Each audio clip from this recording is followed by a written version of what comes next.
Reid Health. How best to describe who we are, what we do, what we think, and what we feel. Are the answers found in a place? No. Yet we have many places. Or perhaps the answer is in the technologies and capabilities we offer. Again, no. Although nowhere are there greater capabilities. Where then might the answer be found?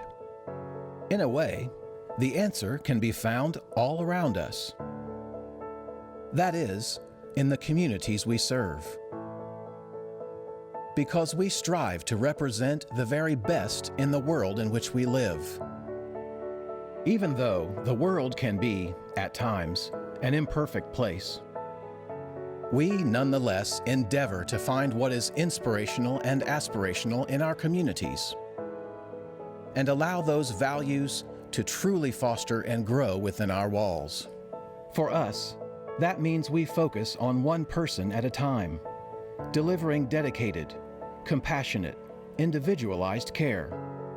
It means that within our walls, you will find not only support, but empathy. Here, we strive to do the right thing in all the things that we do. That means treating people honestly, with fairness and respect. Within these walls, we understand the value of trust and the importance of delivering on our commitments. We set our standards for both care and service high, and then we strive to exceed them. Why do we do these things? For us, the answer is simple. We do these things to help create healthier communities, to save lives, to reduce suffering, and enable people to live their lives to the fullest. Within our walls, you will find an enduring commitment to the future, to the people we serve, and a dedication to the best that is within all of us. Reid Health. This is who we are.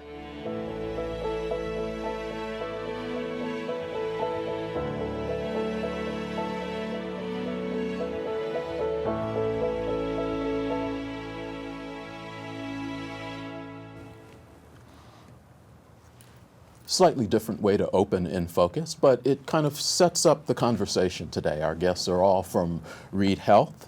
Welcome to this week's edition of In Focus on Whitewater Community Television's WGTV Channel 11. I'm Eric Marsh. Thank you very much for joining me. We're going to spend an hour talking about Reid Health. I've got in studio with me Craig Kinyon, President and CEO of Reid Health. Thank you very much for being here. Thank you. It's been a while since we've had a chance to actually have you in studio. Feels good. We have on Zoom joining us Tom Hilkert, Chair of the Reid Health Board of Directors, Dr. Joseph Clemente, Chief of Staff and an OBGYN, and Jennifer Ehlers, Vice President and Chief Quality Officer. Thank you all very much for being here. Greatly appreciate it. Thank you. Good to be with you, Eric. I'm going to try to start this off with some of your titles are self-explanatory, or we would think, but just to be sure we understand who you are, what your relationship is to Reid, if you can give us a little bit of background of yourself and what your title is and how you interact with Reid, that would be great, so all of our audience knows and understands. We'll start ladies first, so Jennifer, how about you? Thank you very much. My name is Jennifer Ehlers, and I'm a longtime resident of Richmond, and I actually have been with the hospital 33 years. We have our gold name badges to indicate that long-term tenure. I'm responsible. I am Vice President and Chief Quality Officer, and I have a variety of duties, but I manage all of the quality, all of the patient safety, infection control, some of our Baldrige initiatives, and our performance improvement. Thank you. A pleasure Mr. to be here. Hilkert. Thank you. Tom, how about you? Yeah, I'm Tom Hilkert. I serve as presently chairman of the governing board or board of directors of Reid Health, whichever title you want to use. I've been on the board for 17, 18 years, and new to Richmond 24 years ago. And it's an honor for me and a privilege to serve This is an all-volunteer board, and we represent the community to the hospital. We're a not-for-profit hospital, so the governing board really works for the community, and that's our function. When you say you represent the community, does that mean these are all community members? None of you all are employed by Reid Health? Is that true? Yeah, the board is 100% volunteer board, and we are very fortunate to have in our community people who are willing to step up to that responsibility, because it's an awesome responsibility when you think about how important Reid Health is to our community. Thank you for being here. Dr. Clemente, how about you? Well, hello, Eric. I'm Joe Clemente. I'm a longtime resident of Richmond. I actually moved to Richmond in 1977 when I was 6 years old. Wow. So I was educated through our local Richmond Community Schools, graduated high school here, and then went off to medical school. I returned in 2001, and I've been practicing obstetrics and gynecology since then. I'm currently serving as the chief of staff of the hospital, so chief of medical staff, and that's a 2-year commitment. Thank you. Appreciate you being here. Thank you. Mr. CEO and President. Craig Kinyon, President and CEO of Reid, and I've been at Reid almost 26 years. Okay. Thank you all. Again, appreciate you all being here. Before we begin talking about your new mission, vision, and value statement, which is partially why we're here, to discuss that, you all have started rolling this out. Let's put up the old mission, vision, and value statement, kind of go through that, and that way the community has a chance to see what was as opposed to what is. So if Ryan can do that. Wholeness in body, mind, and spirit is basic to fulfillment of human potential. Reid Hospital and Healthcare Services. I think that tells you a little bit about the age of this, right? And its people work with others to enhance wholeness for all those that we serve. Our convictions include commitment to compassion, service, excellence, and value. These convictions are expressed daily through CARE principles, the active demonstration of courtesy, attitude, respect, enthusiasm. These principles are directed toward those people we are privileged to serve, and among all of those, and among all of us who serve. Talk a little bit about, Tom, if you would, and Dr. Clemente, what that mission statement meant to you all, because you've both had mentioned that you've been with Reid for a while, and Jennifer, you have also, but talk about how that mission statement, as it was, affected how you all thought about and worked with Reid, its patients, its staff. Tom, we'll start with you. Thank you, Eric. One of the things that about mission statements that I just wanted to mention is they're used to influence the culture of an organization. And when you look at the care principles that are listed on that document, the current mission statement, you can see those characteristics have permeated our organization over the years. They really represent the culture, and I think people who interact with Reid Health will see a demonstration of that. And that culture will probably stay with us even with the new mission statement. But as far as the board is concerned, the mission statement really almost is like our obligation to the community. This is what we promised the community we would do. And so it does influence almost everything that we do, and the board does in particular. And we spend a lot of time with our 10 subcommittees, with bylaws, processes, procedures, reacting to the changes, strategic discussions, all of that. And you go back and you look at the mission statement and you say, is the decisions we're making, are they consistent with what we told the community we would do with the mission statement? And are we running a business complete in accordance with that mission statement? So yes, we think about the mission statement a lot. In fact, we open every board member with one of our ambassadors who's recognized for their performance with reading the mission statement, just to remind everybody what the board is all about. Dr. Clemente, as a physician, how did that mission statement impact your interaction with other staff members, and particularly with your patients? Right. So when you read that, the old statement, it invalues what we are and who we are ourselves and how we approach our patients and the people that we work with. So although it's the older statement, the values that are instilled there help us to focus when we walk through these doors, what we are going to do as individuals to help the people that we're facing, whether that is front-facing patients or other people that we work around. And that was great. But I think when you start to introduce the new mission, visions, and values, you're going to see the radius of and the sphere of influence of what we've always been taught to do and we do well is going to be greater. It's going to be expanded, and there are going to be specific metrics that we are going to hold ourselves accountable to even more. Okay. Tom, talk about, if you would, and I assume the updating of the mission statement was a board-driven decision, and I may be wrong about that, and if I am, please correct me. It won't be the first time I've been wrong on live television. Talk about why the board, or whoever it was, thought it was important to do this update. Like most of the things that we do, we interact with Craig, and Craig is generous with letting us have access to the staffs. So I would say it was a joint effort that we came to. But I think, Eric, if you think about it, when we first did the current mission statement, we were a single community hospital. Today, we've grown exponentially to become a full-service, multi-county health system. And as that, our emphasis and our focus has expanded as we've grown to include servicing the community, trying to emphasize the well-being and the wellness of every single individual that we serve. I think the new mission and values really reflects that change well. Craig, And hopefully it'll drive our culture even further.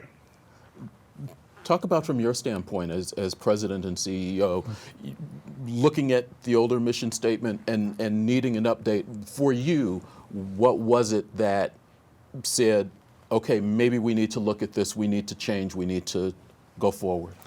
Sure. It was 3 years old when I came to Reid, so it has really stood up the test of time. It's very unusual to see a mission statement that lasts that long.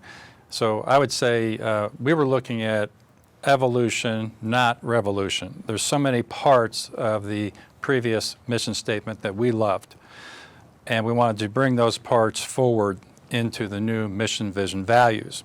Back in 1992, they were much longer. Mission statements generally for our industry were long, like that one was long you read. And now they're much more punchy and to the point.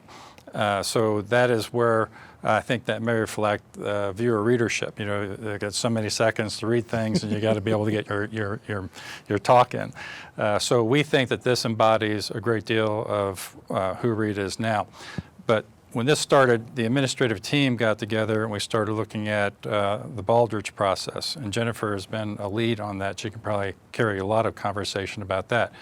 And in that entire process, we revisited our mission, vision, values and decided it was time to update those. And as Tom said, we brought our board into this conversation and actually had two of our board members helping to lead the charge on creating a team to interact and give ideas about what did you love about the old mission statement, what do you want to see differently. And we did surveys of our employees and so forth.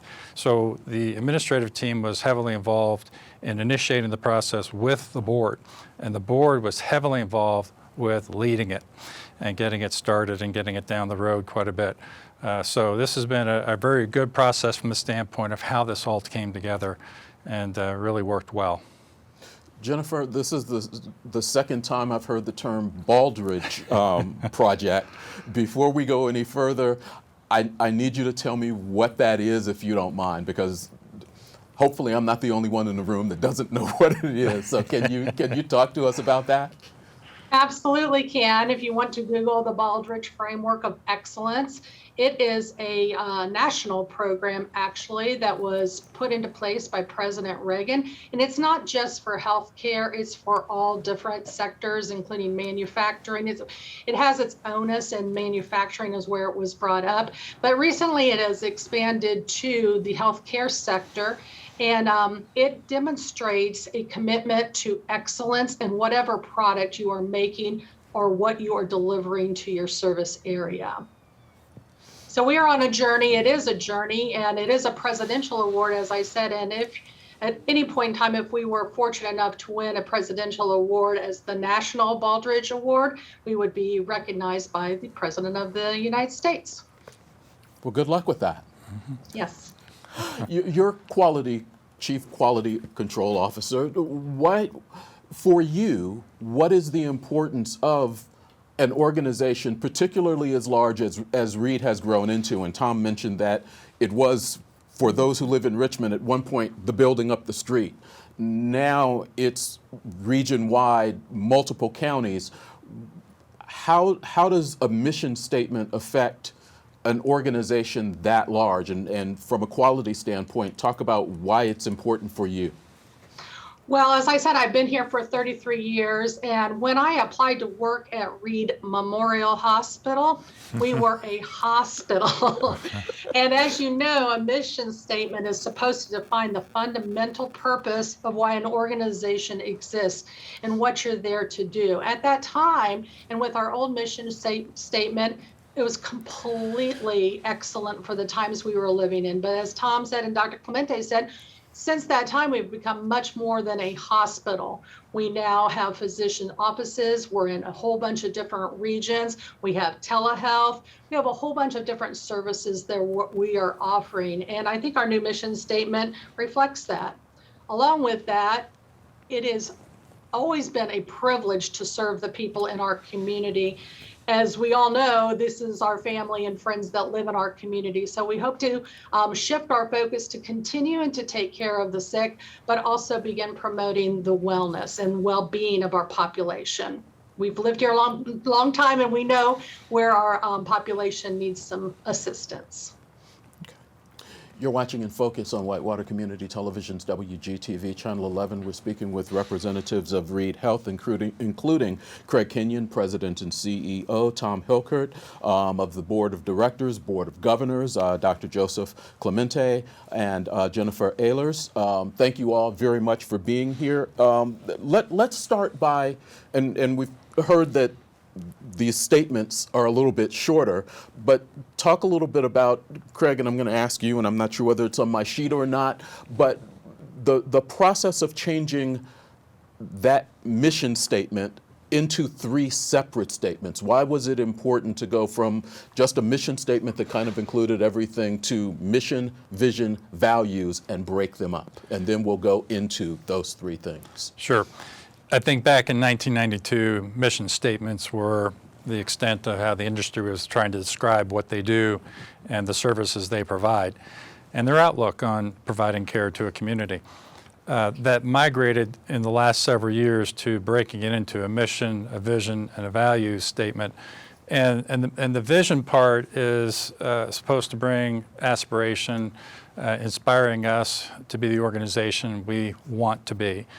So that's where I think the vision piece came in. And the values is really very strong statements underscoring who we are, the things that are not changeable, things that we hold dear. And you don't put a whole list of things, you want to put your top ones in there. And so we felt very good about how this ultimately described Reid, the services that we do and perform, and our approach and philosophy to giving care to the community.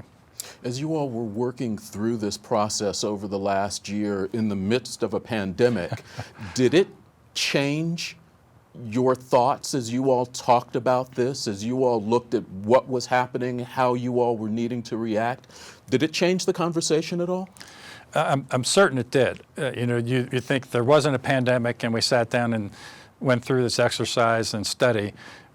it had to have affected us because the pandemic was so overwhelming in our thoughts and our everyday life that, you know, we had some probably different moments of reflection within that pandemic that colored how this ultimately came out.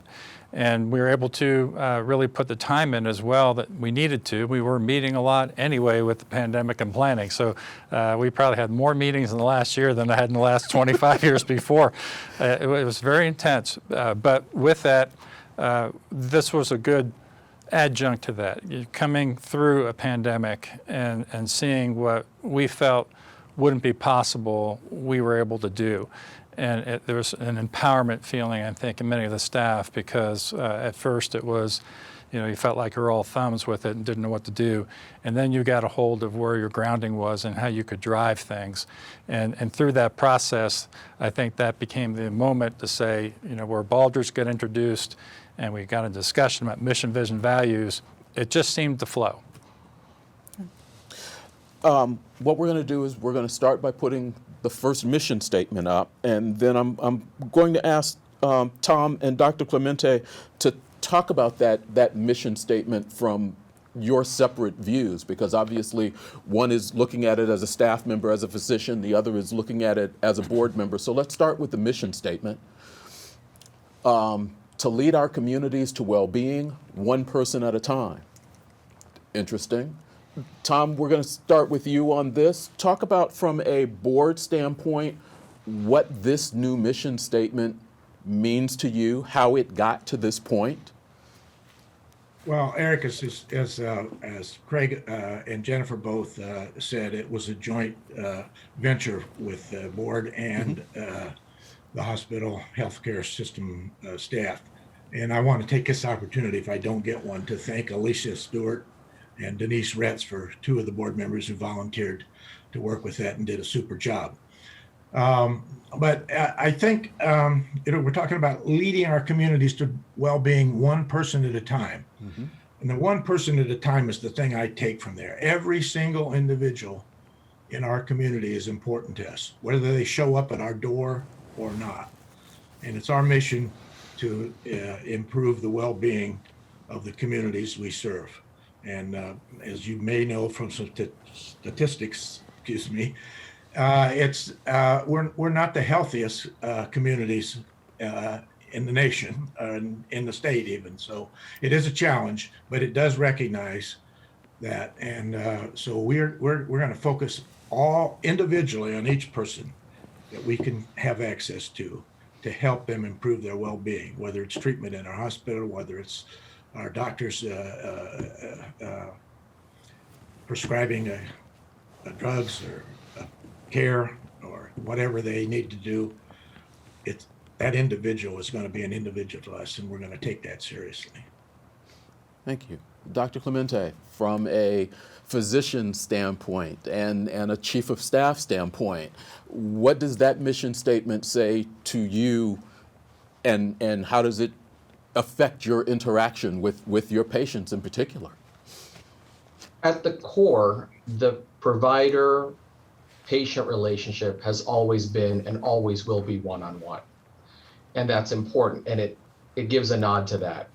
But I think the breakthrough here, locally, regionally, nationally, is that healthcare is beginning to understand that these interactions we have with the patients, that healing art goes beyond the exam room, the procedure room, the operating room. It must require community participation and action. Because when we send these individuals out with whom we have these relationships into a community, their disease process, their healing process, their health process goes to the community and is affected by and affects the community. And that's why I love that statement. When you say community, can you define that for me a little bit? Because that seems to be an important part of what you all are talking about. But Dr. Clemente, you said community a number of times there. What does that mean to you? Well, that's their family community, their local neighborhood community, their church community, city, county. And like Jennifer alluded to earlier, when I first came to Richmond in 1977, Reid Memorial Hospital was a single building hospital. And now you look at our regional health center, our office alone now reaches from Richmond to Eaton, Cambridge, Connorsville, Hagerstown, and that's one service line. So what may work in one area may or may not work in another area. But to have that within the statement that those communities, plural, have to be taken into account focuses us. Okay, thank you. We're going to bring the vision statement up. This is a mission, vision, and value statement. We're going to bring the vision statement up, and I'm going to ask Jennifer and Craig to kind of speak to these. The vision: healthier people, thriving communities, trusted partner. Short, sweet, and to the point. You said it kind of moves a little bit. Right. Jennifer, can you speak to this from your standpoint, from what you're looking at in your office, and from a quality standpoint? Absolutely. As Craig had alluded to, vision statements are aspirational. We had a lot of discussion about the terms well-being and healthier. You know, we talked about, well, should it be wellness? Should it be a healthy person? We really want to meet people where they are, and we decided that, you know, at some point in time, you might not be the state of health that you always would aspire to be, but we can certainly improve your well-being and your health. So we want to make you healthier wherever you are today. Our thriving communities, I think we all know that healthier communities become thriving communities. Where there is community out there amongst and fellowship amongst people and support people, we want our community to thrive, and we want to be your trusted partners. We've been here a long time, and we want to work closely with all of our communities and become a trusted partner in becoming whatever version of healthier, or well-being means to that person. Thank you. Craig, would you speak to him? Sure. If you think back to your grandparents, life expectancy was different back than those days as it is now. Sure. So people are living longer, but they're living with also chronic diseases and other ailments. And they still want to enjoy a high quality of life. So our work isn't defined by what happens within the walls of our buildings, our physician offices, nor our hospital. It's reaching out also into the community, because we have to connect with people to maintain health. There's nothing that anybody feels good about when a person comes in the emergency room feeling really bad and has to be admitted, where there may have been ways of getting that person closer to self-management on the chronic disease that may have brought them to the emergency room that day. So that's a passion for us, and how do we continue to drive healthier people? And that's a never-ending goal. And it's sometimes maybe a totally unobtainable goal with everybody, but yet that's what we want to do. We want to continue to reach out and find new ways to reaching out. And as you mentioned earlier in the pandemic, another tool came into place for reaching out, and that was telehealth. So we weren't just waiting necessarily for people to come in and visit us. That was a connecting tool in their home, wherever they happen to be. That we could reach out, and they could reach out to us on how to find out more about what they should be doing, giving them guidance before they left their home. So this particular statement reflects a lot of the other tools we have in place that we're going to continue to leverage. You're going to see a lot more of how the health systems can reach out and maintain health in the community.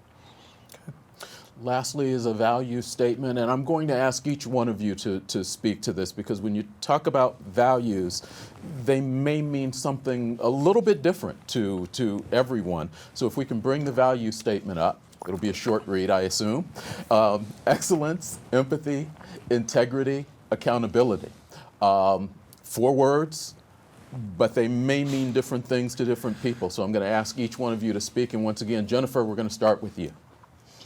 All righty. I can tell you that each and every one of us that work at Reid Health or are associated with Reid Health have these as our values. And we talked a little bit about the Baldrige framework of excellence.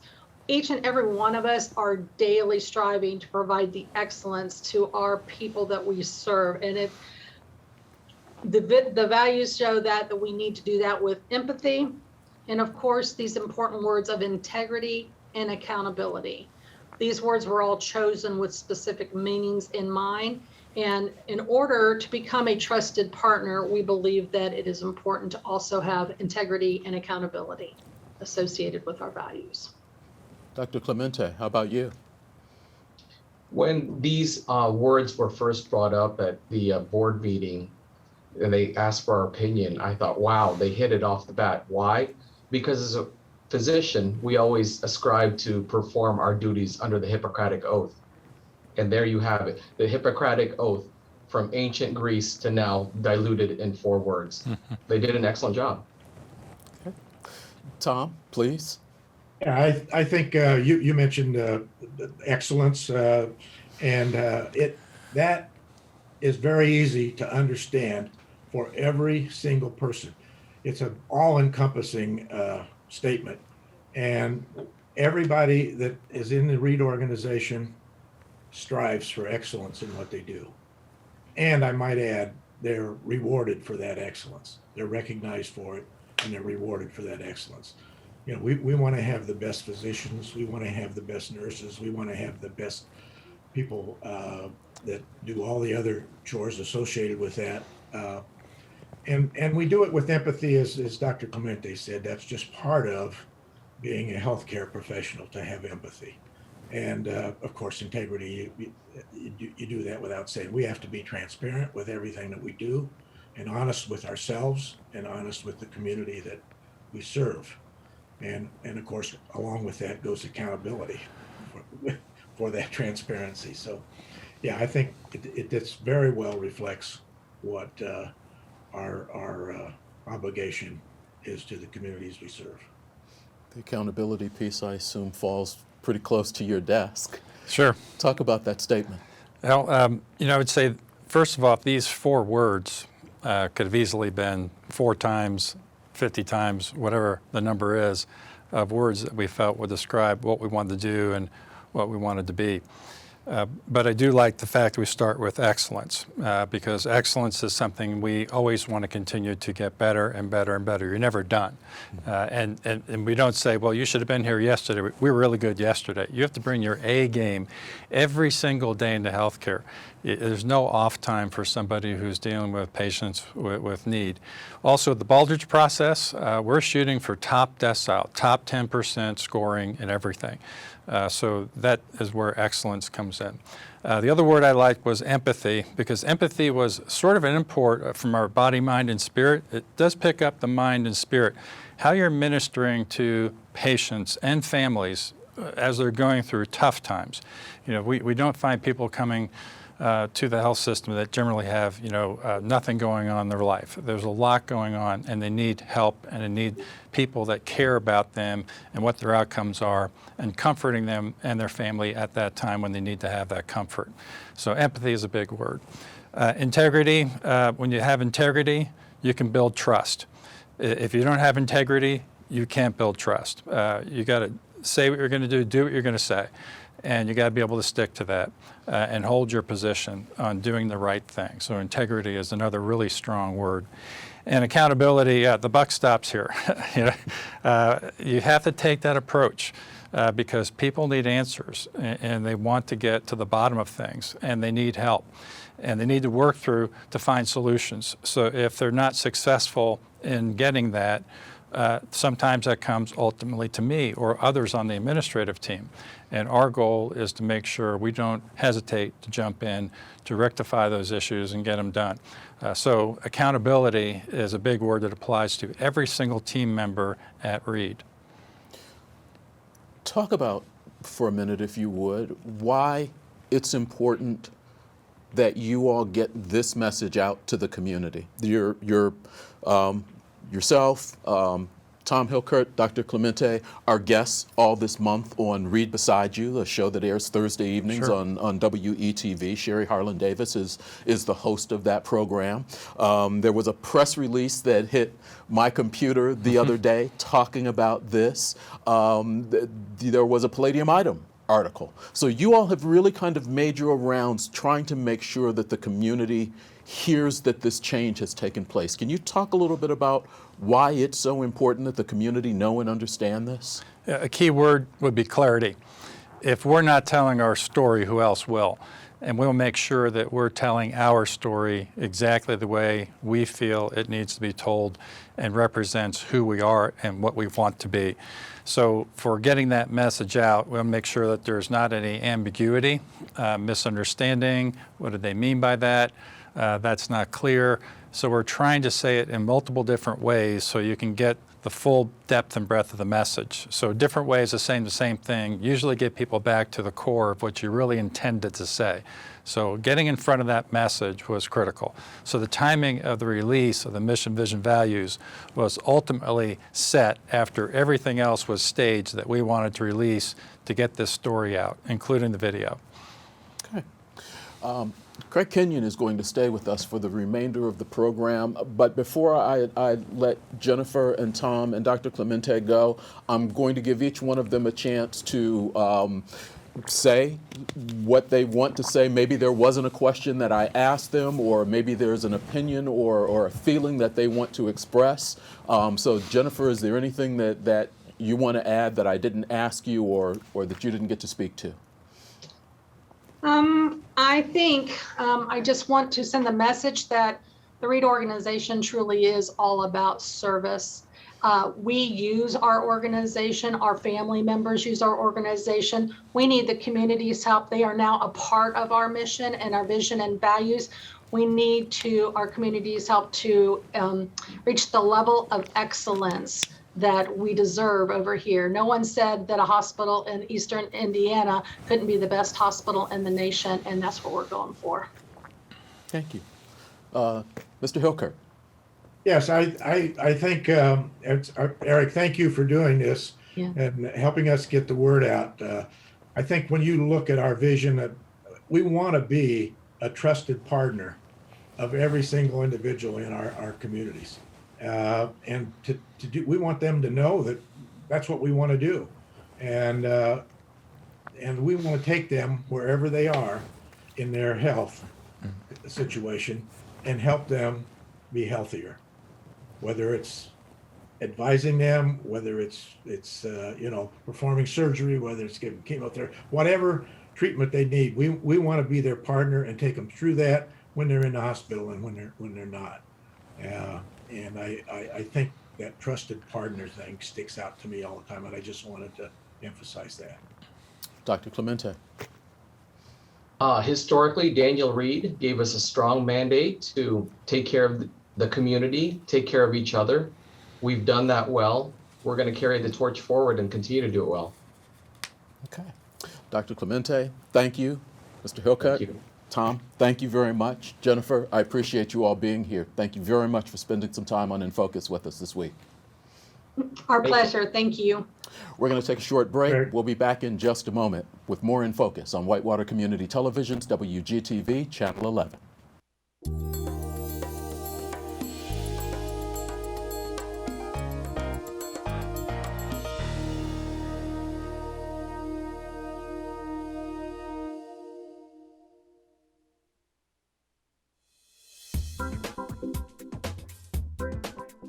Watch Wayne County Connection on WGTV Channel 11 Tuesdays at 6. I'm your host, Michael Swigert. Join me this month as I talk with Caleb Smith from the Richmond Parks Department.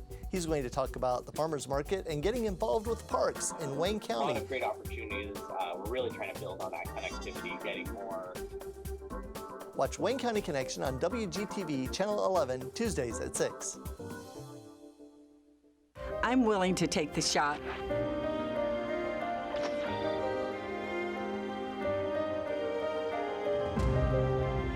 I'm willing to take the shot. I'm willing to take the shot. I'm Dr. Bhandari, physician at Reid Health. I'm willing to take the shot. I am willing to roll up my sleeves and take the shot. Are you willing to take the shot? We are willing to take the shot.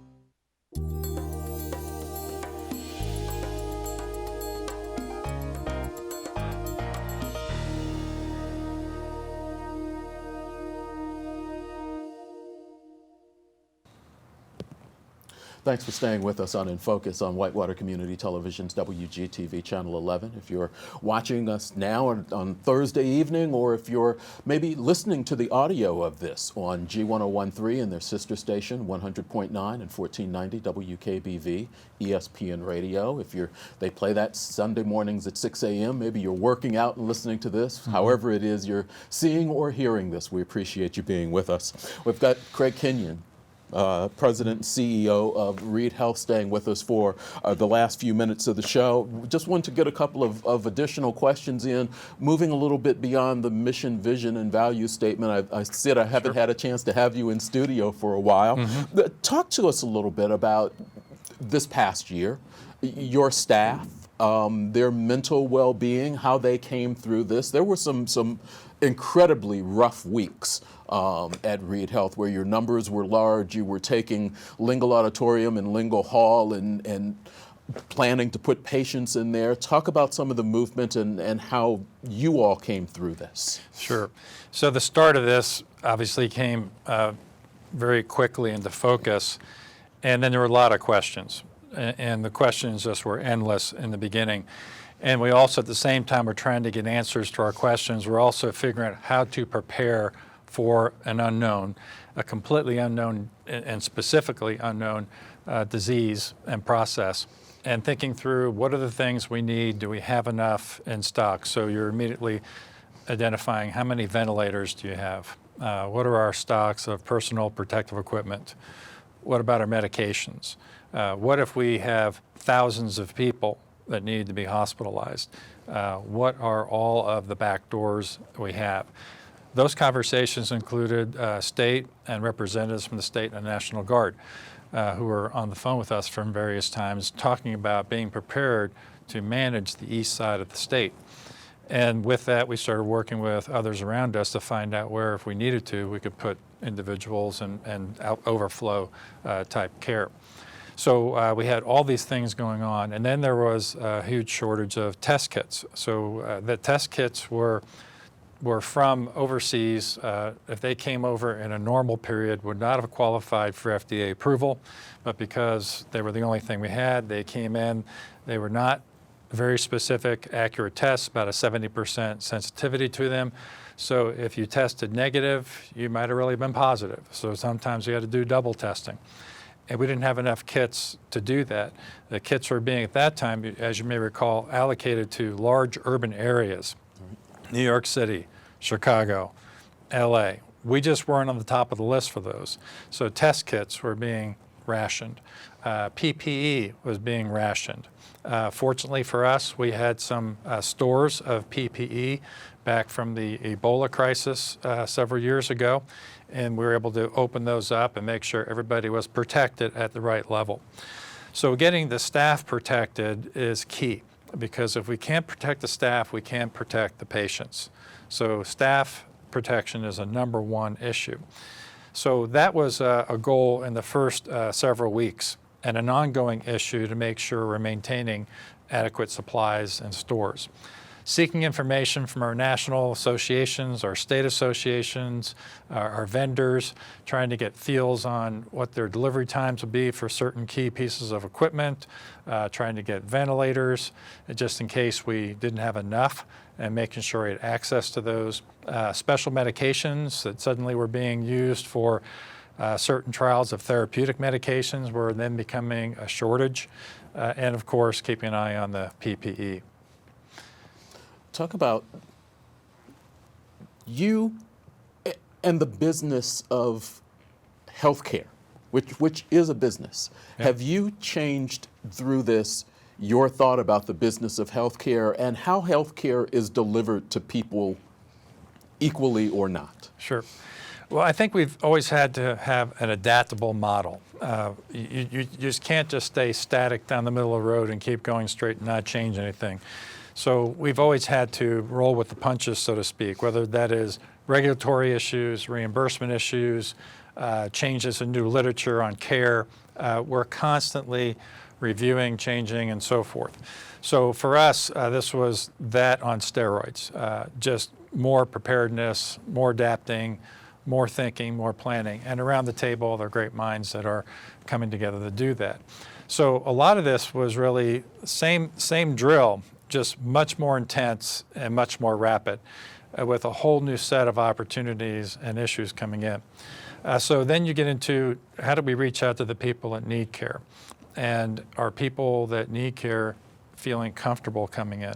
So this is where we start to see a problem, that people were staying home with symptoms that would immediately have taken them to the emergency room, either by car or by ambulance. I'm talking about symptoms of stroke, chest pain, severe orthopedic fractures that people stayed home for.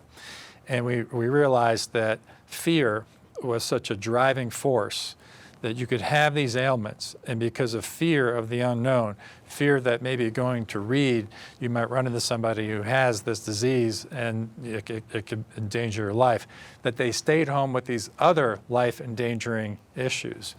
We realized we have another role now. We have to make sure that people understand this is the safest place in the county. Reid is the safest place in the county because anybody here with the issues of COVID are isolated. And isolation is not a new thing in healthcare. We've had isolation rooms for decades. So that isolation is not new. So we kept the sick patients with COVID separate from the other patients that were coming in with things that just happen every day in life. And we had to reflect that and get that story out as well.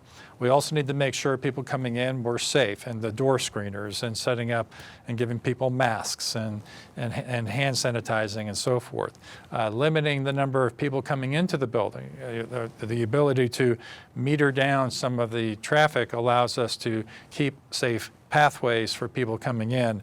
That 4 or 5 visitors in the room, which could have been pre-COVID, would be too many people, too many possible introductions of issues and problems, because again, at that time, nobody really knew who was sick and who was not sick. You could be asymptomatic, having no symptoms, but be carrying it and shedding it to somebody who might be very vulnerable, such as the person you're coming to visit in the hospital bed.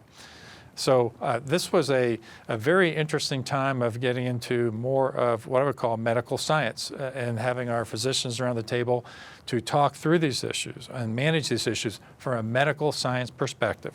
Obviously getting feeds from the CDC and other associations as well to give us guidance on what this disease looks like and how it behaves and how to manage it best.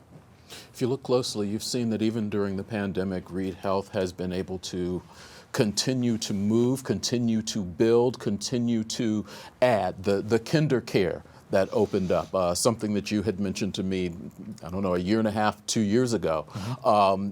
Some of your offices have changed. Talk about how you all were able to continue that movement where a lot of people were saying, well, things are shut down, nothing's going on. Yep. Reid continued to march forward with some things. Why was it important for you all to be able to do that, and how did you do it safely? Sure. Well, we still haven't cured cancer, heart disease, or other ailments. They're still out there. And we know those patients are needing us every single day. And it wasn't a time to hit the pause button. And I know some organizations maybe felt like they needed to or acted like maybe they wanted to. But we felt this is an opportunity to keep moving forward, just like we were before. In other words, we have this major issue, this major problem. It should not define the way we administer health care to our community.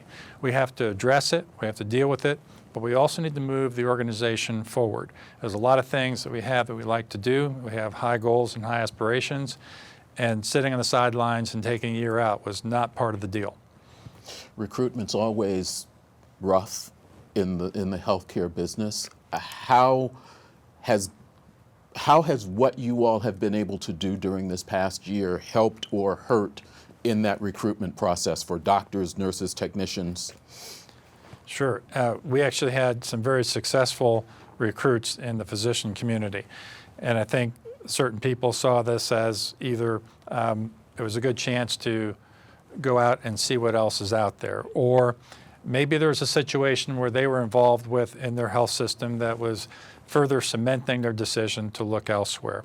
A lot of things drove people to find different locations. We saw that also with concerns that were people living in large, dense urban areas, feeling is this really a good thing for me?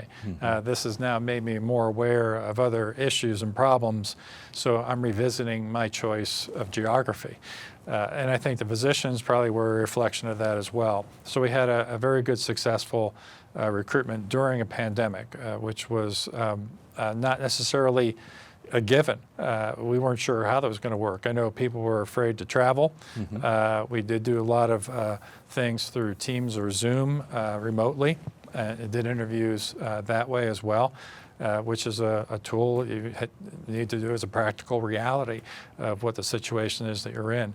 So we adapted, and that adaptation also manifested in things we talked about earlier, like telehealth, and patients that were not necessarily comfortable coming in, maybe didn't need to come in, but we could administer care and assess them remotely to find out what's going on and what their next step would be, which is also an innovation issue that also spawned our respiratory clinic to screen people in a drive-through situation.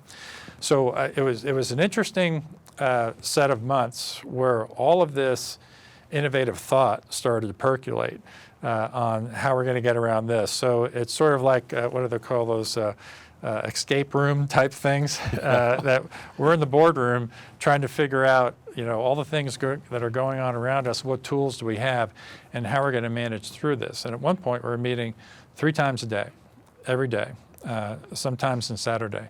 We ratcheted that down at some point down the line to 2 times a day, and then further on down the line to 1 time a day. And then they got to maybe every other day, and now it's as needed. So we're still in incident command mode for the pandemic.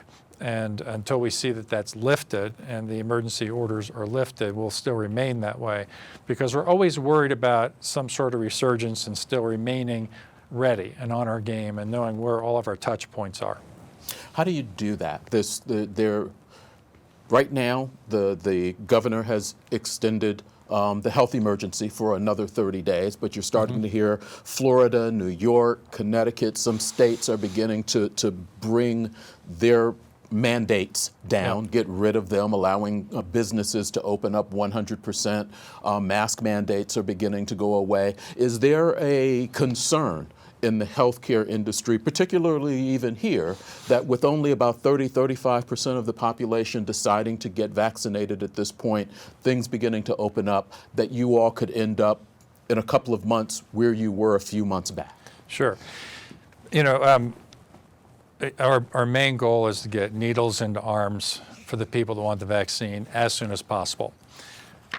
When you look at the data, what we look at is a stratification by age groups. People that are in the 60 plus, making sure that the large majority of them have been vaccinated, because a lot of the deaths that we saw were in that age category. And many of the deaths came from nursing home exposures. So in November of last year, we had more deaths in the month of November than we did March through October combined. And it had to do with exposures into nursing homes and where the people are very vulnerable. So the vulnerable community, getting them vaccinated was a very big goal. In addition, the healthcare workers within nursing homes, getting them vaccinated was a very big goal. Others, it's a free country and people will make their choices.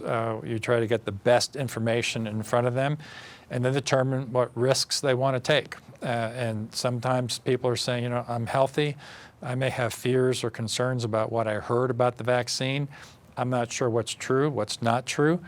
I'm just going to take middle of the road. I'm just going to not do it. And if I get it, I'm probably healthy enough from all I've learned to endure through it, and I'll be fine. Others have said, I don't want it. I don't want the flu. I don't want any of this stuff. And if there's a vaccine for it, give it to me now. And so the goal is really to get people back into life again. And how do you do that with a group that maybe is vaccinated and protected and another group that isn't? Well, I look at it this way. The group that's vaccinated is protected. It doesn't matter if they're next to vaccinated people or non-vaccinated people, they have their protection. The group that's not vaccinated made a choice. And maybe some of them still have an opportunity to get the vaccine, hasn't yet got to their age group, but they had a choice, and they chose not to get it, and they chose to take the risks that go along with that. I look at that as a personal decision. My only concern is, did they have all of the information? Did they have the right information? And you hope that they did, because there's risks in not getting vaccinated. There are probably some risks with any vaccination, but this one seems to be extremely well done. Okay. We are out of time. The voice in my head says time to go. Thank you. I appreciate you coming in and being here and spending this hour with us. I really do. Thank you, Eric. Craig Kinyon, President and CEO of Reid Health. Hopefully we can have you back again soon. Indeed. A couple of things to remind you as you are out and about. The Richmond Farmers Market is available every Saturday. They are now back outside in Jack Elstro Plaza. That's 8 a.m. to 12 p.m. Every Saturday. Star Park is going to be opening up. The official celebration of Star Park is going to be on May 11th from 4 to 5 p.m. Check that out. Shakespeare in the Park is coming back. That's right. Romeo and Juliet in Jack Elstro Park on May 13th, 6:30, sponsored by the Richmond Shakespeare Festival. There is some information there on the screen if you're interested in that. It's always good to have something like that back. Also getting out and enjoying the outdoors, Girls Inc. having their 23rd annual 5K run walk. That's Saturday, May 15th at 8 a.m. in Middle Fork Reservoir. You can register for more information, wcchallenge.org/girls-inc-5K. And lastly, Hayes Arboretum having Native American Hike May 4th through the 15th. Learn about the history behind the Native American mounds on the property, so follow the signs. That's at 801 Elks Road in Richmond. Thank you very much for watching this week's In Focus on Whitewater Community Television's WGTV Channel 11. Replays of the show can be seen this evening as well as tomorrow night, twice on Saturday, twice on Sunday, also on our video on demand site. Next week, our guest will be Angela Klein from Reid Community Benefits. We'll talk about that. So thank you very much for watching this week's In Focus. As always, I wish you well. Have a great weekend.